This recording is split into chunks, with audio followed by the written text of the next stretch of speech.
दादू बटमौला में दादू बार जे member lady advocate Zeba विघियो जे घर ते हमला करे हथियारबंद औरतुनि समेत दाख़िल थी। औरत वकील ज़ेबा विघियो जो हमल ज़ाया करण लाइ खेसि मारकुट संदसि कपड़ा लीड़ू सख़्त गार्गन करे मुड़स ते दाख़िल केस तां हथ खणण लाइ मथस पिस्टल थाणे खेसि धमकायो वियो। अहिड़े अमल ख़िलाफ़ वकील औरत ए सेक्शन थाणे ते FIR दाख़िल करण लाइ पहुती। संदसि SHO बेनज़ीर जमाली MC दाख़िल करे पुलिस जवाबदार गिरफ्तार न कया। औरत वकील ज़ेबा विघियो वकील महबूब ओढाणो जी मार्फत दरख़्वास्त फर्स्ट एडिशनल सेशन जज जी अदालत में दाख़िल कराए छॾी। दरख़्वास्त में मौक़िफ़ अख़्तियार कयो वियो आहे त मुंहिंजी शादी 5 महीना अॻु जोई जे रवासी GST मास्टर ख़ालिद दाहिरी सां थी हुई, जंहिंमां मूंखे हमल थियो।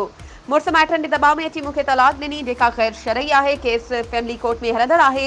इन केस तां हथ खणाइण लाइ मुंहिंजे मुड़ुस ख़ालिद दाहिरी जी धीउ परवीन, 2 भेनरियूं ज़रीना, ज़ाइदा, पुटु माजिद, अब्दुल फताह, अब्दुल हमीद दाहिरी मर्दनि वटि पिस्टल हुआ। सभई घर में घिरी मुंहिंजो हमल ज़ाया करण लाइ घर भातियुनि ते पिस्टल ताणे औरतूं मूंखे मारकुट करे कपिड़ा फाड़े छॾिया। वधीक ख़बरुनि ऐं अपडेट्स जे लाइ असांजे चैनल खे सब्सक्राइब कयो ऐं हा बेल आइकन खे प्रेस करणु न विसारिजो त जीअं असांजी हर नई अचण वारी वीडियो तव्हां ताईं पहुचे।